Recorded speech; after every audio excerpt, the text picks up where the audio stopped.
Hello and welcome to Catholic Focus. I'm Maureen Kimani, joined by our sign language interpreter, Charity Ngema. Here are the headlines making news today.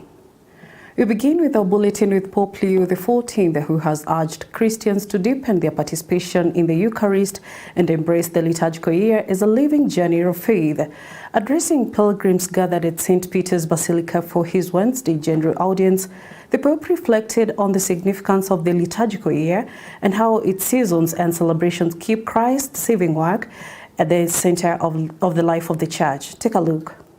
Dear brothers and sisters, in our continuing series of catechesis on the Second Vatican Council's Constitution on the Liturgy, Sacrosanctum Concilium, we reflect today on the liturgical year and its relevance for the faithful. The liturgical year is not a static representation of past events, but an encounter with Christ himself, who desires to immerse his people in the mysteries of the history of salvation. The day on which Christ rose from the dead is the core of the liturgical year and foreshadows Christ's second coming, when we will all rise again. For this reason, it is essential for the faithful to sanctify the Lord's Day by gathering to celebrate the Eucharist. May our active participation and steadfast witness help us to enter ever more deeply into the reality of belonging to Christ, and may we anticipate with hope his coming in glory. Moving on, the unsafe use of chemicals and pesticides on food products has raised concern over the potential health risks to consumers, with experts and leaders calling for greater responsibility among farmers and traders to ensure only safe food reaches the market. The warning comes amid growing concerns over rising cases of cancer, with Kenyans also urged to adopt healthy lifestyles and avoid practices that could increase their exposure to harmful substances.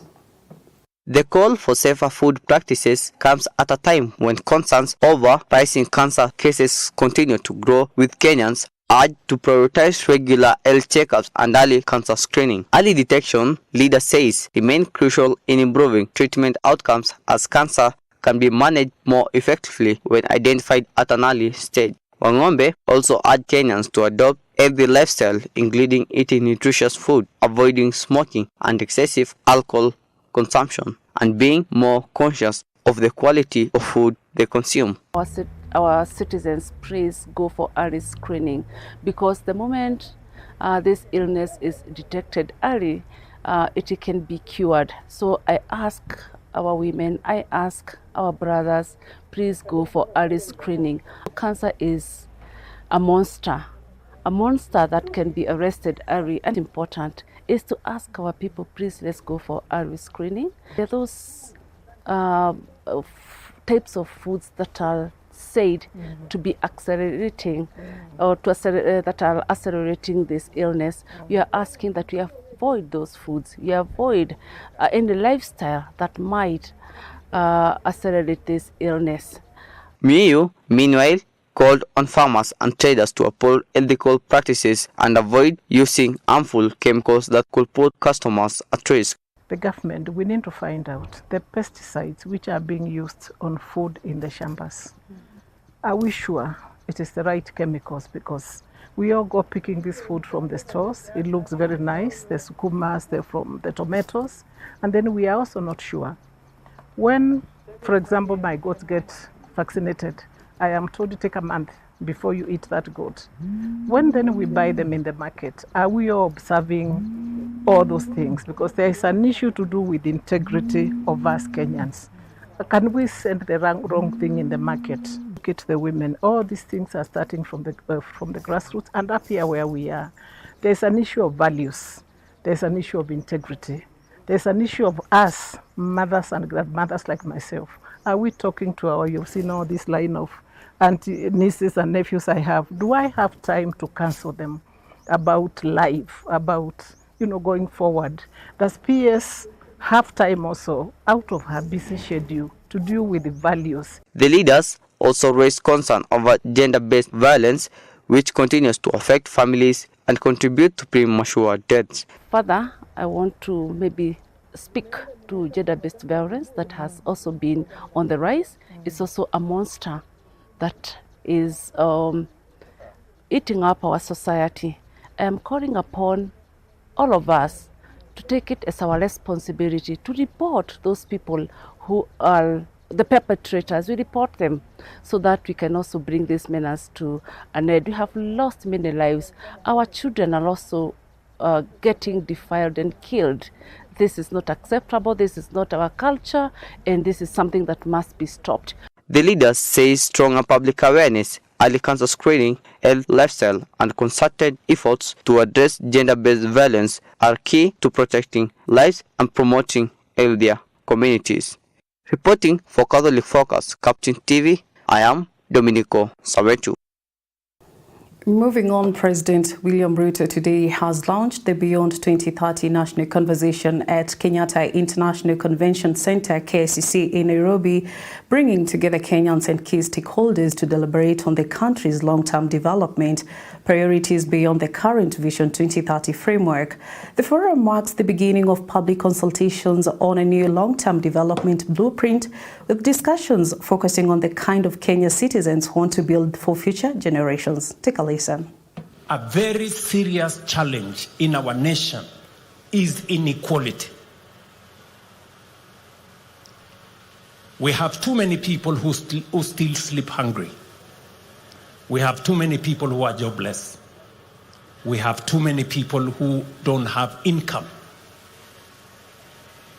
We cannot progress as a nation when we cannot take care of the vulnerable. So Professor Hino has told us 20% of the bottom poor account for only 5% of income, while 20% of the rich people, of those of us in the higher category, control 50% of income. So 20% bottom, 5% of income, 20% top, 50% of income, meaning 10 times what the bottom has. We have to pay attention. We have to pay attention. How we lift those low-income people, how they access, how their children go to school, how their medical bills are paid, how they access employment opportunities, and how we create equality. In other news, more than 500 youth in Teso are set to acquire practical digital skills through a fully sponsored international digital skills course aimed at preparing them for employment and other opportunities in Kenya's rapidly growing digital economy. The program, funded by the Teso North NCBA, will be delivered in cohorts of about 100 learners, with each training cycle running for about 2 months. This particular program is going to be very useful for those who have completed in enabling them to get online jobs. It will also enable them to open opportunities for further advancement on that area of technology, ICT technology. It will also enable those who are able to utilize AI. Our expectation and our plan was to have 500 youths undergo this training. So we are happy because the first successful team has gone through. If you were to assign them tasks that revolve around data entry, data tabulation and analysis, what we've seen after about 2.5 months of training, we've seen people who are now very competent in that space. What we are also going to do, and we have a curriculum ready, is to potentially upskill this cohort now to be able now to interact very well with AI and other advanced levels when we are talking about digital literacy. Because now this is foundational skills that we've given them. We are encouraging them also to register with the JIRA digital program, because now with the JIRA digital program, we're able to give them more skills, specialized skills in the digital economy like digital marketing, graphics design. Macheco's Governor Wavinya Ndeti has called for dialogue with members of the County Assembly to resolve the stalemate over the country's 2026-2027 budget. The governor says the delay in passing the budget has disrupted essential services and left residents bearing the brunt of the political impasse. Wavinya has also disputed claims over the country's pending bills and budget allocations, while accusing some MCAs of frustrating her administration's development agenda. She says the delay has disrupted essential services, urging MCAs to put residents' interest first. County Assembly, I've been engaging them. I've been meeting them.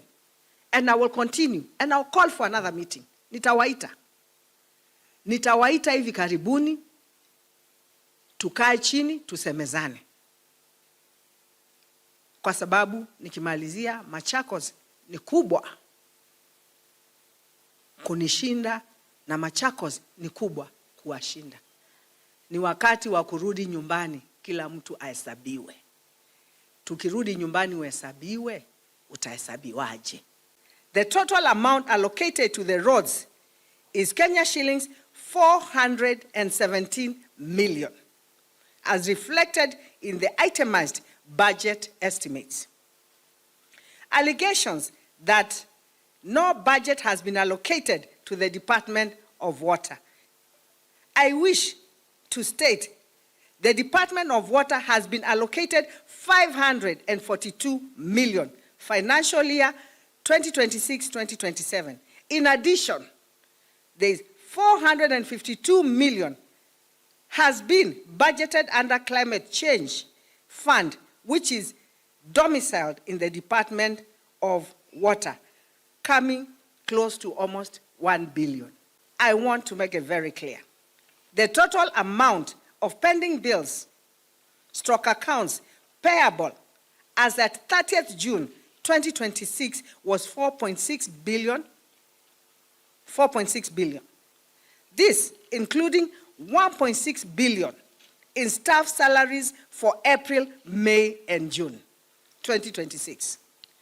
Arising from the failure to approve the supplementary budget by the County Assembly, the budget amount for pending bills for financial year 2026-2027 is 858 million, not the 270 million as stated in the erroneous interpretation of the submitted appropriation bill. To weaponize the budget process against the very citizens who elected you is not merely an abdication of legislative duty, but it is also reckless betrayal of public trust. And that brings us to the end of Catholic Focus. I'm Maureen Kimani, and our signed language interpreter has been Charity Ngema. May God bless you. See you next time.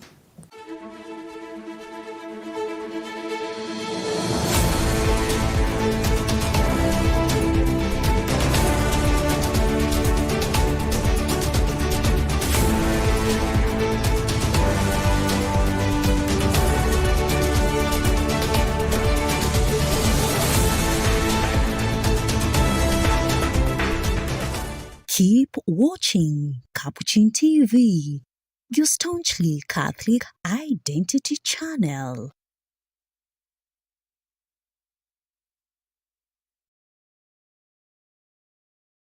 You are watching Capuchin TV. For any complaints, comments, or compliments on our programming, you can either write to us on info@capuchintv.co.ke or you can call us directly on 0717 424 866. Your complaint shall be addressed within 7 days. Remember to keep a copy of your communication with us. Keep watching Capuchin TV.